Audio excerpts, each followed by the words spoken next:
Bonjour, bienvenue sur l'action long terme. Alors l'action long terme, c'est quoi? C'est s'intéresser à une action qui semble sous-valorisée, plutôt une small ou une middle cap, et de voir un peu les avantages et les inconvénients, le futur aussi de son secteur, et de rentrer pour vraiment jouer le long terme et une valeur qui semble actuellement pas encore prise en compte par le marché et qui devrait performer dans les mois et les années à venir.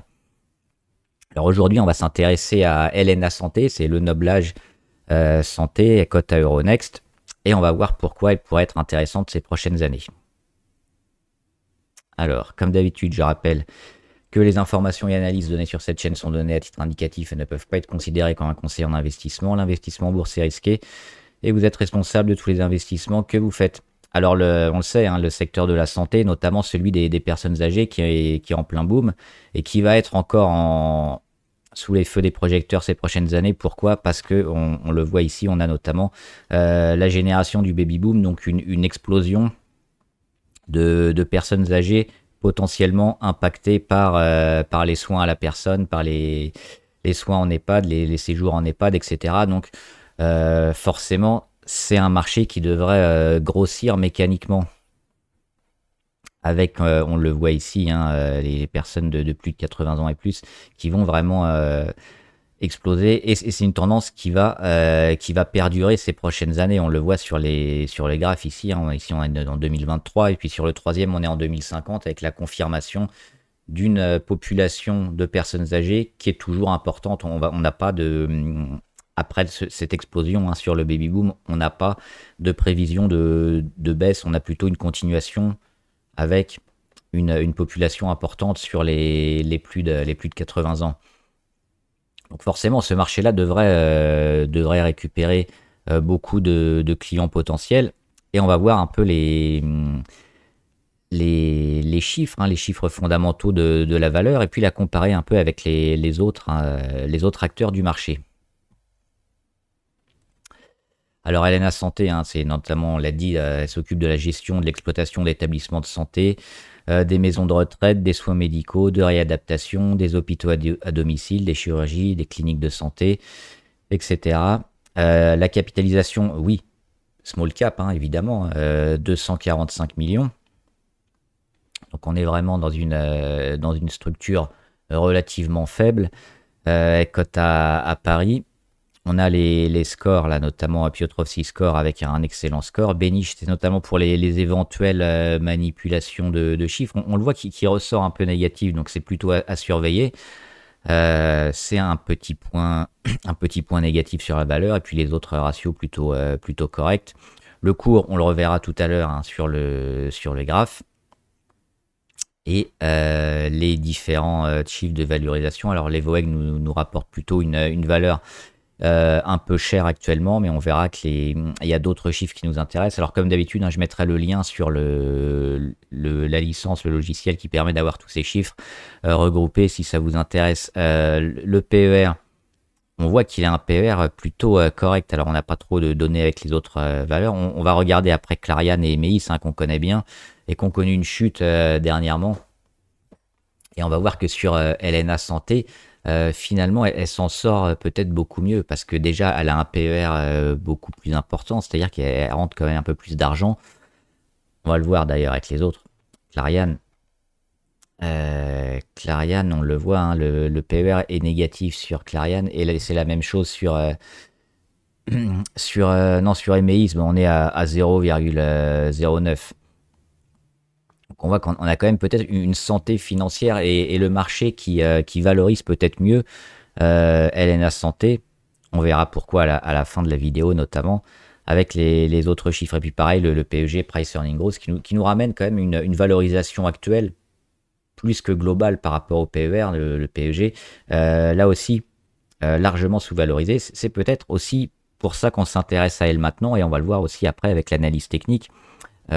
Pourquoi déjà sur le plan long terme elle peut être intéressante, et la fenêtre court terme maintenant qui semble s'accélérer. La rentabilité avec les résultats d'abord. Donc alors il y a eu une chute du résultat brut qui n'a pas été trop impactantes, notamment pour les résultats nets, hein, on le voit. 25 millions en 2022 et 23 millions en 2023. Donc les résultats nets sont toujours plutôt bons. Et puis surtout les chiffres d'affaires, hein, qui ont tendance toujours à augmenter d'année en année, même si on a eu des creux notamment, hein, après l'après-Covid et puis après avec les scandales qu'on a eu notamment sur les autres maisons de retraite. On voit surtout ce qui nous intéresse, c'est la capacité à toujours générer plus de chiffre d'affaires que l'année dernière et avoir une progression.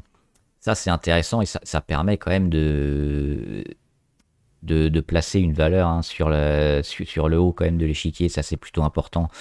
Les marges, alors là, ce qu'on disait, on avait une chute sur les marges brutes. Les marges d'exploitation, on le voit, ça n'a pas trop été impacté non plus. Alors, j'ai pas vu pourquoi il y a eu une telle baisse sur les marges, mais ce qu'on voit que ça n'impacte pas la marge d'exploitation et la marge nette. Donc là aussi, a priori, il n'y a rien de catastrophique. D'autant que, oui, à court terme aussi, cette année, la société, elle a confirmé ses chiffres qui étaient très bons et sa visibilité prochaine. Donc, quand on a vu quand même dernièrement pas mal de profit warning, on voit que cette valeur-là, Helena Santé, elle offre peut-être un peu plus de garantie que les autres. Donc là aussi, c'est un point plutôt favorable. Les dépenses, avec les dépenses d'investissement, notamment de CAPEX en 2020. Là, forcément, par rapport au résultat brut, comme il a chuté, on a une hausse. C'est mécaniquement, hein, une hausse par rapport à la baisse du résultat brut. Donc ici, ce chiffre-là, hein, en vert, c'est pas forcément très marquant, c'est dû plus à la baisse des marges. Mais surtout, on regarde, oui, les dépenses de CAPEX, d'investissement, hein, ça c'est intéressant pour le long terme. Et on voit qu'on est toujours plutôt investi chaque année, avec une pointe en 2020, mais là aussi, on le voit, 14%, hein, par rapport au résultat net. Pardon, 60% par rapport au résultat net en 2021, 51 en 2022, 55 en 2023. Donc, ça reste quand même important. Et elle a cette capacité à toujours rester investie. Les rentabilités plutôt correctes, hein, pour une valeur qui a été un peu survendue, je pense, ces dernières années, avec les crises qu'on connaît. C'est quand même des chiffres de retour sur investissement et de rentabilité plutôt corrects, hein, autour de 6, 8, 10. Alors par contre, on n'a pas de vraie tendance marquée. C'est un peu fluctuant, mais sur des niveaux tout à fait corrects et pas inquiétants. Le price to book, là aussi, ça nous intéresse, notamment pour le court terme. On voit que la valeur est largement sous-valorisée par rapport à ce qu'elle peut avoir en termes d'actifs et de capitaux par rapport à son cours. Le cours, on va le voir après, hein, qui continue de baisser. Alors, c'est pas vraiment le cas parce que dernièrement, à court terme, on a vu un début de rebond. C'est pour ça qu'on s'y intéresse aussi maintenant. Mais elle semble largement sous-valorisée. Les capitaux propres qui augmentent. Le cours, lui, a eu du mal à s'ajuster et on sent un retournement intéressant. La dette, là, c'est un petit problème. Alors, pourquoi je dis petit? Parce que oui, il y a de la dette, mais on va voir qu'elle est notamment beaucoup mieux gérée que sur les autres valeurs. Alors là, on a la dette long terme par rapport aux capitaux propres. On va le voir après on va le voir maintenant même. Sur le plus classique avec les actifs par rapport aux passifs. Donc là, attention, hein, c'est pas 0, c'est 1,1 milliard. Donc on est ici autour de 1,1 milliard de dettes pour des actifs autour de 1,5. Donc on est quand même autour des plus que les 2 tiers, soit 66-70% environ de dette. C'est loin d'être catastrophique. Quand on a certains qui ont du mal à plus de 80-90, alors on est loin des 50% et moins, mais pour une valeur plutôt small cap et qui a connu des difficultés, on voit que la dette est plutôt bien gérée, et ça va être encore mieux géré avec la baisse des taux qu'on connaît, hein, à la fois aux États-Unis et en Europe, parce que le coût de l'argent va être moins cher et ça va aider les entreprises comme ça à se désendetter notamment. Donc là aussi, c'est plutôt un point correct et on va le voir notamment avec les deux gros qu'on connaît mieux, à savoir Clariane et Emeis. Donc là, on a la dette long terme. Alors la dette long terme, on le voit légèrement supérieure aux capitaux propres, mais pas aux actifs, hein. Les actifs sont toujours supérieurs à la dette. Donc là, on a le graphe sur Helena Santé et maintenant le graphe sur Clariane. La dette, elle est beaucoup plus importante et on a dû un peu flinguer les actionnaires dernièrement en dissolvant, hein, avec de la dilution sur les actionnaires présents parce que la dette était devenue ingérable, notamment sur Clariane, sur Emeis aussi, c'est un peu la même chose. Avec on le voit, c'est encore peut-être plus compliqué, avec une dette très importante par rapport aux capitaux existants. Donc sur Helena Santé, on le voit qu'elle se débrouille peut-être un peu mieux sur ces niveaux-là, et que finalement le contexte actuel avec la baisse des taux devrait encore améliorer ces niveaux d'endettement. Une part des initiés qu'autour de 50%, là c'est plutôt bien, hein. C'est une valeur qui est plutôt gérée au niveau de la famille aussi, et il n'y a pas trop de... Il y a une part assez importante de personnes qui vont pas justement faire des investissements à court et à moyen terme, et généralement ces valeurs-là, quand elles ont une part d'initiés un peu supérieure, elles s'en sortent mieux sur le long terme. Donc là, c'est plutôt également un bon point. Le nombre d'actions en circulation, alors il y a eu une petite augmentation ces dernières années. Alors on était autour de 10 millions avant Covid. En 2021, on est passé autour de 9 millions 5, on est passé à 10 millions 3. Donc il y a eu une petite augmentation, mais on le voit que dernièrement, hein, on est déjà en train de baisser, on est à 10 millions 2. Forcément, c'est pas une valeur qui surperforme depuis des années, qui rachète ses actions. Donc faut pas s'attendre à ce type de graphe, mais on voit déjà que les augmentations d'actions sont pas énormes et sont déjà peut-être derrière nous. Alors là, c'est difficile encore à anticiper, mais ces prochaines années, c'est plutôt favorable de voir la volatilité de possibilités d'évolution du nombre d'actions, donc d'émission surtout du nombre d'actions, qui reste relativement faible. Et dernièrement, c'est très bien parce qu'on en a retiré des actions. Donc c'est l'équivalent un peu d'un retour à l'actionnaire ou d'un dividende. Et là aussi, on va voir le dividende justement plutôt correct. Alors en 2024, on le voit à 60 centimes par rapport à la valeur, ou en 2023, 50 centimes. On est sur des ratios d'environ 2% de rendement. C'est pas exceptionnel, mais c'est plutôt correct, hein, pour une petite valeur. Et surtout, on voit la volonté de la direction toujours à essayer d'augmenter le dividende et de donner toujours un retour à l'actionnaire. Donc là, pour le long terme aussi, c'est plutôt favorable. On voit depuis 2016, hein, où on était à 16 centimes, on est monté jusqu'en 2020. Après, il y a eu une petite chute, notamment en 2021. L'après-Covid, puis les scandales, hein, sur les maisons de retraite, mais elle a continué son dividende, hein, parce qu'il n'y a pas eu d'interruption, contrairement à certaines, notamment pendant le Covid, qui ont arrêté. On le voit, hein, sur Helena Santé, ça a continué.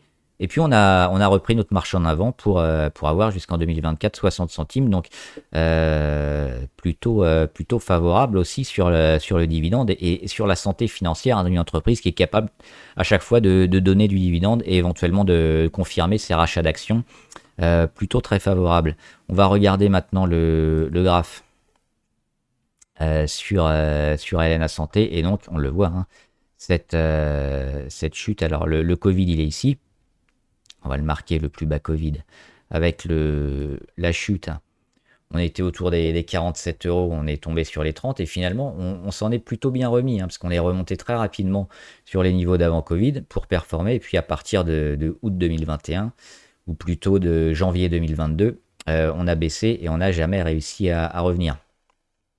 Donc sur une valeur qui était aux alentours de 50 euros, on a baissé en 2022 sur la vingtaine d'euros, et en 2023 sous les 20 euros, autour de 16 euros.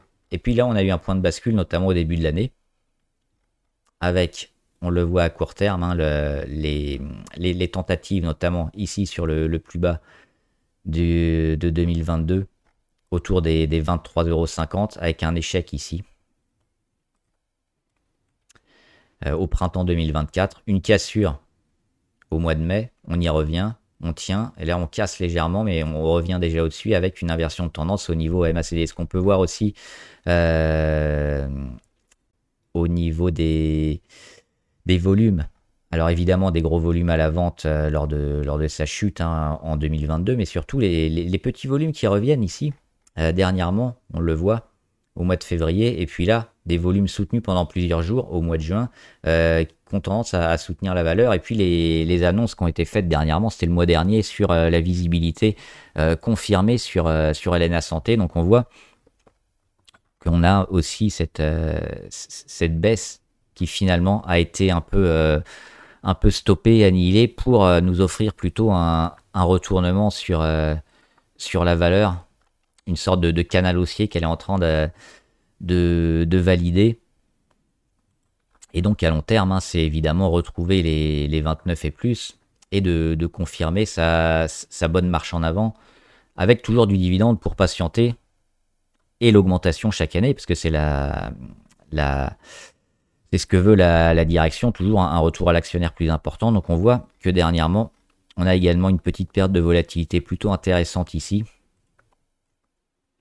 qu'on est aux prises avec notre oblique court terme qui nous avait empêché hein, de repartir, notamment au mois d'avril 2023, qu'on avait testé ici au mois de juin 2024, donc les vraies tentatives, et puis les chèques sur les 27,7, ça aussi c'est important, parce qu'on y est revenu quasiment 3 fois, et finalement le rebond sur la moyenne à 200, et la tendance qui est en train de se confirmer sur ce canal haussier. Donc à court terme aussi, on voit des choses super intéressantes sur Helena Santé, et ça semble aujourd'hui plutôt intéressant de se placer sur une vingtaine d'euros, un peu plus, autour des 23 euros, sur une valeur qui semble confirmer ses objectifs, qui a aussi une marge de manœuvre intéressante avec l'augmentation des personnes âgées, et puis on le voit aussi techniquement, elle est en train de valider son retournement, et donc de confirmer sa sous-valorisation.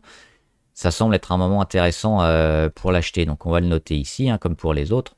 Un signal d'achat plutôt intéressant, je pense, sur les 24,45, pour jouer à la fois le secteur de la santé et des personnes âgées, et cette valeur-là qui est un peu mieux gérée, notamment au niveau de la dette, et ça va encore s'améliorer, je pense, ces prochains mois, avec la baisse des taux. Voilà, j'espère que la vidéo vous a aidé. Dites-moi ce que vous en pensez, si c'est un secteur qui vous intéresse, et ce que vous pensez de cette valeur, hein, le Noblage Santé en particulier. J'y répondrai. Bon trade, à plus!